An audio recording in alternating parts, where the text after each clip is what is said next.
साथियों, law order and civil rights YouTube channel में आपका स्वागत है, अभिनंदन है।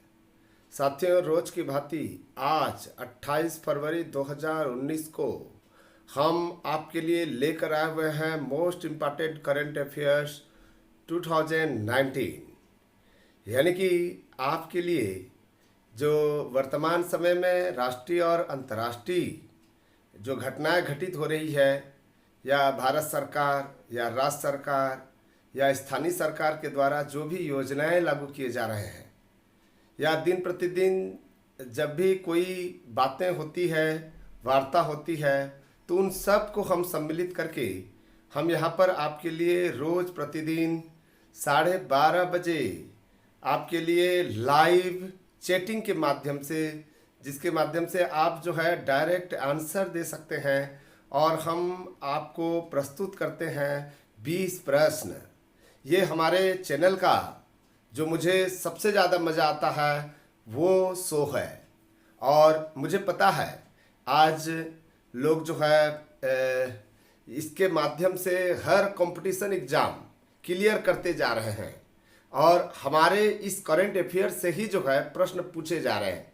रोज़ की तैयारी हो रही है, साथ ही साथ हम विद्वान बन रहे हैं, और हम कोशिश कर रहे हैं कि हम किस तरह से अपने मंजिल को पूरा करें और हम अपने स्टडी को बेहतर बनाएं, चाहे वो यूपीएससी के एग्ज़ाम दें या स्टेट में पब्लिक सर्विस कमीशन की एग्ज़ाम दें। बहुत सारे बच्चे मुझे पूछते हैं क्या ये यूजीसी नेट में करंट अफेयर्स आएगा। यहाँ पर यूजीसी जो नेट की जो एग्जामिनेशन में करंट अफेयर्स तो नहीं पूछा जाता है, लेकिन जब असिस्टेंट प्रोफेसर बनेंगे तब उस समय करंट अफेयर्स पूछा जाएगा। साथ ही साथ जब आप यूजीसी नेट क्लियर कर लेंगे और जब आप कहीं पर गेस्ट फैकल्टी के रूप में पदस्थ होंगे, तब उस समय स्टूडेंट आपसे परीक्षा लेगा, टेस्ट लेगा कि ये सर और मैडम को जो है कितना नॉलेज है।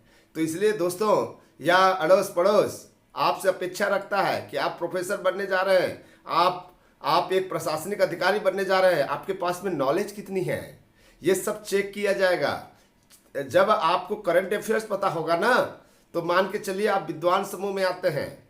तो इसलिए जो है आप कोशिश कीजिए कि करंट अफेयर्स को अनिवार्यतः आप पढ़ें। एग्जामिनेशन, कौन से एग्जामिनेशन में करंट अफेयर्स पूछा जाएगा, नहीं पूछा जाएगा। आज तक कोई ऐसे एग्जाम है जो करंट अफेयर्स न पूछा गया हो। चपरासी से लेकर आईएएस ऑफिसर तक के करंट अफेयर्स पूछा जाता है, और भी साल भर का, 1.5 साल का, 2 साल का। ये आपको इतनी तैयारी करना है, इसके माध्यम से आपका दिमाग खुलता है, ध्यान रखिएगा। आइए सीधा हम चर्चा करते हैं। क्वेश्चन नंबर 1, मीग क्या है? एक बर्तन का नाम है, या मीग 21 बाइसन है, या सी सैन्य दल है, या डी उपरोक्त सभी है। इसका सही आंसर जल्दी से दे दीजिए। क्या एक बर्तन का नाम है मीग, या मीग 21 बाइसन है, या एक सैन्य दल का नाम है, या डी उपरोक्त सभी है? ध्यान रखिएगा। कल 27 फरवरी 2019 को पाकिस्तान के तरफ से हम पर भी जो है बदला लेने की सोचा था, लेकिन हमारी जो मीग 21 बाइसन है उनके लड़ाकू विमान को जो है ध्वस्त कर दिया। यानी कि मीग 21 बाइसन है मीग का मतलब। यहाँ पर मीग का मतलब मीग 21 बाइसन का नाम है। यहाँ पर क्वेश्चन नंबर 2, यहाँ पर डिमार्से क्या है? डिमार्से, आप इसको पहली बार सुन रहे होंगे। एक आपत्ति पत्र है, या विरोध प्रदर्शन है, या असहमति है, या डी आपातकाल है। डिमार्से नाम सुने होंगे। डिमार्से, यहाँ पर भारत ने पाकिस्तान के विरुद्ध में डिमार्से जारी किया है। यानी कि आप अपने देश में अपने सैनिकों को, अपने लोगों को जो है वो वहाँ तक सीमा रेखा तक रखें। सीमा रेखा से यदि भारत के सीमा रेखा के आसपास भी या कोशिश भी करता है, तो हम उसको जो है जैसे हमने किया था वैसे कर देंगे। तो ये डिमार्से एक आपत्ति पत्र है, आपत्ति है। इसका सही आंसर ए है।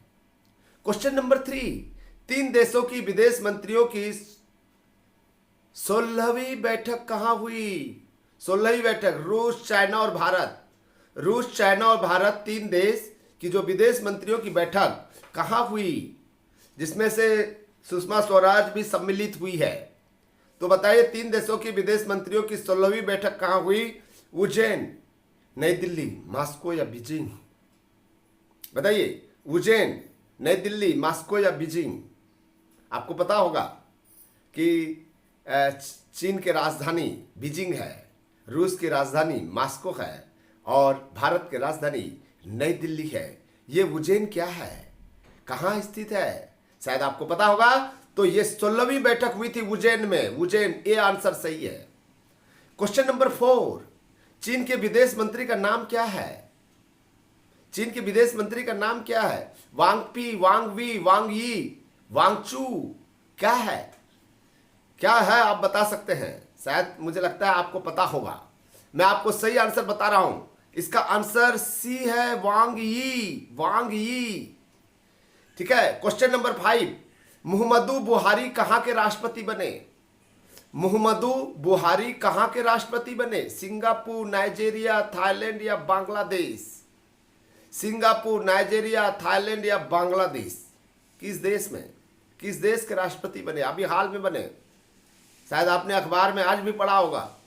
तो मुहम्मदू बुहारी जो है नाइजीरिया के राष्ट्रपति बने हैं। दोबारा राष्ट्रपति बने। इसके पहले भी नाइजीरिया के राष्ट्रपति थे, ये दोबारा बने हैं। इसके पहले नाइजीरिया के राष्ट्रपति जो है मुहम्मदू बुहारी थे और अभी भी वो रिपीट हुए हैं और कुछ नहीं है। ये क्वेश्चन 5 तक हो गया। अब देखते हैं थोड़ा सा question number 6, reserve bank primitive correction action, जो पीसीए कहते हैं, PCA, reserve bank primitive correction action जारी कर सकता है वाणिज्यिक बैंकों के विरुद्ध, केंद्र सरकार के विरुद्ध, राज्य सरकार के विरुद्ध, धन लक्ष्मी बैंकों के विरुद्ध। किसके विरुद्ध? यहां पर आपका जो है पीसीए जारी कर सकता है। देखिए, पीसीए जारी करने के लिए बैंकों को जो है किस तरह से वित्त पोषित कंट्रोल रखना है, तो इसके लिए जो है किया जाता है। तो याद रखिएगा, इसका सही आंसर वाणिज्यिक बैंकों के लिए है। बहुत सारे जो वाणिज्यिक कमर्शियल बैंक है उस पर अंकुश लगा रहा है। कौन अंकुश लगाता है? पीसीए। पीसीए, पीसीए का फुल फॉर्म भी पूछ सकता है, प्रोमेटिव करेक्शन एक्शन कहा जाता है।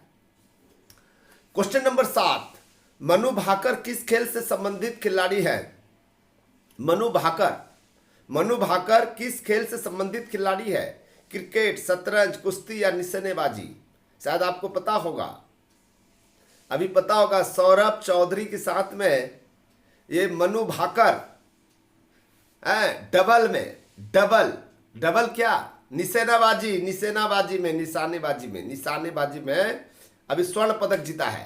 तो इसका मतलब है कि मनु भाकर जो है निशानेबाजी के खिलाड़ी हैं। क्वेश्चन नंबर 9 आ गया, 8 छूट गया है। खैर कोई बात नहीं, हो जाता है ऐसा। क्वेश्चन नंबर 9 देखिए, 8 को जो है विलुप्त हो गया है, यहाँ पर छूट गया, टाइपिंग मिस्टेक हो गया है। राष्ट्रीय जल पुरस्कार किसे प्रदान किया गया? राष्ट्रीय जल पुरस्कार किसे प्रदान किया गया? भूजल कोष संचय पहल, गंगा योजना, महानदी योजना या कावेरी नदी योजना? किसको मिला है राष्ट्रीय जल पुरस्कार? महानदी, कावेरी, गंगा योजना या भूजल कोष संचय पहल? शायद इसका सही आंसर आप ए दे रहे हैं, तो भूजल कोष संचय पहल को आप चुन रहे हैं, तो मुझे पूरा विश्वास है कि यही सही आंसर है। सही आंसर जो है भूजल कोष संचय पहल, जो उत्तर प्रदेश में है और जो जहां पर एरिया जो है झांसी का जो एरिया है उस तरफ के लिए। यहां पर क्वेश्चन नंबर 10, अयोध्या मामले में सुप्रीम कोर्ट के कितने सदस्यीय पीठ सुनवाई कर रही है? अयोध्या मामले में, अयोध्या बाबरी मस्जिद मामले में सुप्रीम कोर्ट सुनवाई कर रही है, तो कितने पीठ की, संवैधानिक पीठ के जो न्यायाधीश हैं इसकी सुनवाई कर रहे हैं? 11 सदस्यीय, 5 सदस्यीय, 3 सदस्यीय पूर्ण पीठ। पीठ मतलब बेंच होता है, ठीक है। कितने सदस्य का है, मतलब कितने न्यायाधीशों की पीठ है, कितने न्यायाधीशों की पीठ है वो कह रहा है। क्या 11 जजों का है या 5 जजों का है या 3 जजों का है या पूर्ण पीठ है? आप इसका सही आंसर जल्दी से दीजिए। हम आपको सही आंसर बता रहे हैं, 5 जजों की पीठ है ये, 5 जजों की पीठ। अभी निर्णय दिया हुआ है कि देखिए बोले आपसी सहमति करने के लिए जो है एक चांस दिया रहा है, क्योंकि इसे कानून के माध्यम से नहीं सुलझाया जा सकता। कानून में ऐसा कहीं पर भी नहीं लिखा हुआ है कि किसका होगा, क्योंकि ये धर्मनिरपेक्ष राज्य है। यहाँ पर राम को भी मानने के लिए व्यक्ति हैं तो अल्लाह को भी माना जा सकता है। ठीक है, अल्लाह मानने वाला व्यक्ति राम को मानेगा, राम मानने वाला व्यक्ति अल्लाह को मानेगा। ये धर्मनिरपेक्ष है। तो यहां पर आइए क्वेश्चन नंबर 11, भारत में आंग्ल फ्रेंच शत्रुता में कौन सी लड़ाई निर्णायक सिद्ध हुई? आंग्ल फ्रेंच शत्रुता में कौन सी लड़ाई निर्णायक सिद्ध हुई? वेंडिवास, असाए, चिलियावाला या सेरिगटम? सेरिगटम या चिलियावाला या असाए या वेंडिवास? ये इतिहास के प्रश्न है, हम इतिहास से संबंधित प्रश्न पूछ रहे हैं। भारत में आंग्ल फ्रेंच शत्रुता में कौन सी लड़ाई निर्णायक सिद्ध हुई, जिसमें से वेंडिवास, असाए, चिलियावाला या सेरिगटम? तो इसका सही आंसर हम आपको बता रहे हैं ए, वेंडिवास। इन वेंडिवास की लड़ाई जो है निर्णायक सिद्ध हुई। मोस्ट इंपॉर्टेंट क्वेश्चन है। क्वेश्चन नंबर 12, करो या मरो का प्रसिद्ध नारा किसने दिया? करो या मरो का प्रसिद्ध नारा किसने दिया? महात्मा गांधी, सरदार पटेल, सुभाष चंद्र बोस या मोतीलाल नेहरू? करो या मरो, ये तो बहुत सरल प्रश्न है, मुझे लगता है इसको छोड़ देना चाहिए, आगे बढ़ना चाहिए। हैं, आपने सही आंसर देंगे ही, मुझे पूरा विश्वास है इसका सही आंसर आप देंगे। तो चलिए हम बता देते हैं इसका सही आंसर ए, महात्मा गांधी है। आइए क्वेश्चन नंबर 13, थोड़ा सा आज समय का अभाव है। बंगाल में इस्तेमारी बंदोबस्त किसने प्रारंभ की थी? इस्तेमारी बंदोबस्त, इस्तेमारी, ऐसे नाम नहीं सुने होंगे कभी, या सुने होंगे? वारेन हेस्टिंग्स, कॉर्नवालिस, क्लाइव या मैकाले? सही आंसर जल्दी से दीजिए। वारेन हेस्टिंग्स, कॉर्नवालिस या क्लाइव या मैकाले? किसने किया था, किसने प्रारंभ की थी? इस्तेमारी बंदोबस्त, इस्तेमारी बंदोबस्त बंगाल में प्रारंभ करने वाले जो गवर्नर जनरल थे वो कॉर्नवालिस थे, यानी कि इसका सही आंसर बी है। क्वेश्चन नंबर 14, रेशम सबसे ज्यादा किस राज्य में उत्पादन की जाती है? रेशम, रेशम की जो उत्पादन है सबसे ज्यादा कहां होती है? कर्नाटका, महाराष्ट्र, आंध्र प्रदेश या छत्तीसगढ़? कर्नाटका, महाराष्ट्र, आंध्र प्रदेश या छत्तीसगढ़? ये क्वेश्चन पूछा जाता है। सबसे ज्यादा जो रेशम का जो उत्पादन किया जाता है वो कर्नाटका है पहले नंबर पर, और दूसरे नंबर पर आंध्र प्रदेश, दूसरे नंबर पर आंध्र प्रदेश है। क्वेश्चन नंबर 15 यानी कि 15 नंबर, भारत का सबसे लंबा राष्ट्रीय राजमार्ग संख्या क्या है? जैसे नेशनल हाईवे 1, 2, 3, 4, 5 कहते हैं, तो सबसे ज्यादा लंबा 3, 7, 8, 9 कौन सा सबसे ज्यादा है? राष्ट्रीय राजमार्ग सबसे ज्यादा दूरी तय करता है, शायद आपको पता होगा, हम आपको क्लू बता दे रहे हैं। वाराणसी से कन्याकुमारी, वाराणसी से कन्याकुमारी तक जाती है, सबसे बड़ी राजमार्ग है, और वो नेशनल हाईवे 7 है, 7 नंबर का सबसे ज्यादा जो है ये है 7। अब आ जाते हैं 16वां नंबर क्वेश्चन, सर्वाधिक ग्रामीण जनसंख्या प्रतिशत वाला प्रथम राज्य है? सर्वाधिक ग्रामीण जनसंख्या प्रतिशत वाला प्रथम राज्य है 2011 के जनगणना के अनुसार हिमाचल प्रदेश, बिहार, असम और उड़ीसा? कौन सा सही आंसर है? हिमाचल प्रदेश, बिहार, असम या उड़ीसा? ए, बी, सी या डी? ध्यान रखिएगा, इसका सही ऑप्शन ए है, हिमाचल प्रदेश। दूसरे नंबर में बिहार, तीसरे नंबर में असम और चौथे नंबर पर उड़ीसा है। ये क्रम है सबसे ज्यादा गांव जो है। क्वेश्चन नंबर 17, कृषि को उद्योग का दर्जा देने वाला प्रथम राज्य है? कृषि को उद्योग का दर्जा, यानी कि कृषि को उद्योग का दर्जा पहली बार दिया था, किस राज्य ने दिया था? उत्तर प्रदेश, पंजाब, हरियाणा या महाराष्ट्र? उत्तर प्रदेश, पंजाब, हरियाणा या महाराष्ट्र? कौन सा? जल्दी से बताइए, जल्दी से, बहुत सरल प्रश्न है। इसका सही आंसर डी, महाराष्ट्र है, महाराष्ट्र। यहां पर क्वेश्चन नंबर 18, राज्य समिति किससे संबंधित है?